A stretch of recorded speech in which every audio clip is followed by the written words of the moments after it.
Hello everyone, welcome to my channel Harshita electricals. दोस्तों, आज की इस वीडियो में हम जानेंगे ट्रांसफार्मर के मैग्नेटिक बैलेंस टेस्ट के बारे में, जो ट्रांसफार्मर का एक महत्वपूर्ण टेस्ट है। तो दोस्तों, सबसे पहले हम जानते हैं कि मैग्नेटिक बैलेंस टेस्ट क्यों किया जाता है। तो इसके नाम में ही उसका अर्थ छुपा है, जैसे कि मैग्नेटिक बैलेंस, यानी कि आप जानते होंगे कि ट्रांसफार्मर म्यूचुअल इंडक्शन के सिद्धांत पे काम करता है, और ये भी जानते होंगे कि ट्रांसफार्मर के अंदर कोर पर प्राइमरी एंड सेकेंडरी वाइंडिंग लगी रहती है। जब प्राइमरी वाइंडिंग में एसी सप्लाई अप्लाई किया जाता है, तब उसमें मैग्नेटिक फ्लक्स क्रिएट होता है और कोर के जरिए सेकेंडरी वाइंडिंग तक पहुंचता है, और उसी मैग्नेटिक फ्लक्स का बैलेंस चेक करने के लिए ही मैग्नेटिक बैलेंस टेस्ट किया जाता है। तो चलिए दोस्तों, ट्रांसफार्मर के मैग्नेटिक बैलेंस टेस्ट को और डीप में समझते हैं। तो ट्रांसफार्मर का यह टेस्ट एक रूटीन टेस्ट है, जिसे साल में एक बार करना जरूरी है।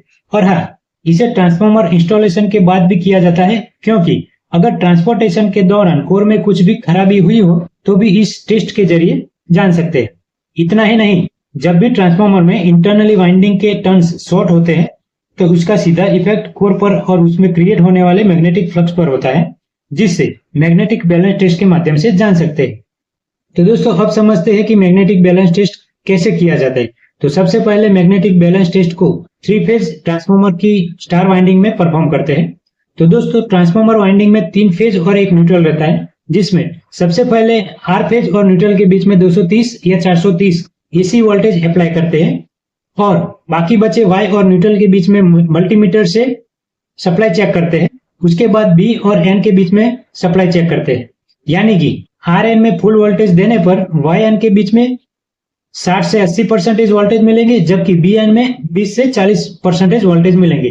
क्योंकि ऐसा इसलिए होता है कि जो वाइंडिंग पास में हो रहेगा उसका रिलक्टेंस कम रहता है, और रिलक्टेंस कम होने से मैग्नेटिक फ्लक्स ज्यादा क्रिएट होगा, और दूर वाली वाइंडिंग में रिलक्टेंस ज्यादा रहता है, और रिलक्टेंस ज्यादा होने के कारण उसमें मैग्नेटिक फ्लक्स कम क्रिएट होगा, जिसकी वजह से दूर वाली वाइंडिंग में वोल्टेज कम मिलेंगे और पास वाली वाइंडिंग में वोल्टेज ज्यादा मिलेंगे।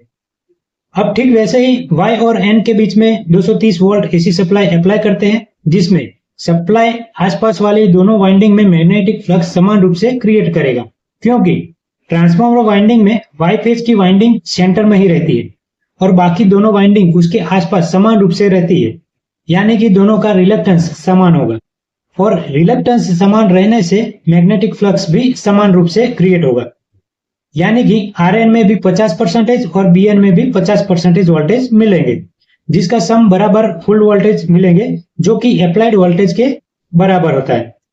बाद में जब Bn में एसी सप्लाई अप्लाई करते हैं, तो सेम Rn वाली कंडीशन ही क्रिएट होगी।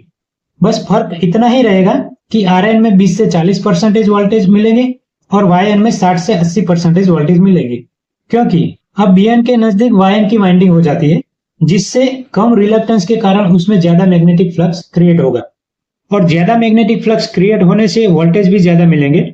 और उसके विपरीत Rn में होगा, जिससे Rn में कम वोल्टेज मिलेंगे, यानी कि Rn में 20 से 40% ही वोल्टेज मिलेंगे। तो दोस्तों, मैग्नेटिक बैलेंस टेस्ट में हमें मैग्नेटिक फ्लक्स के इसी डिस्ट्रीब्यूशन को चेक करना रहता है, जिसमें स्टार वाइंडिंग में न्यूट्रल के साथ किसी भी एक फेज पर वोल्टेज अप्लाई करना होता है, और बाकी दो फेज का न्यूट्रल के साथ नापा गया वोल्टेज का सम अप्लाइड वोल्टेज के बराबर आना चाहिए। जैसे कि VRN में 230 सप्लाई दी गई है, तो VYN प्लस VBN VRN के बराबर होना चाहिए, यानी कि VRN is equal to VYN plus VBN। ठीक उसी तरह VYN में सप्लाई देने पर VRN प्लस VBN होना चाहिए, यानी कि VYN is equal to VRN plus VBN। ठीक वैसा ही VBN में सप्लाई देने पर VYN प्लस VRN, यानी कि VBN is equal to VYN plus VRN होना चाहिए। और अगर ऐसा होता है तो समझ लेना है कि कोर का मैग्नेटिक बैलेंस ठीक ठाक है।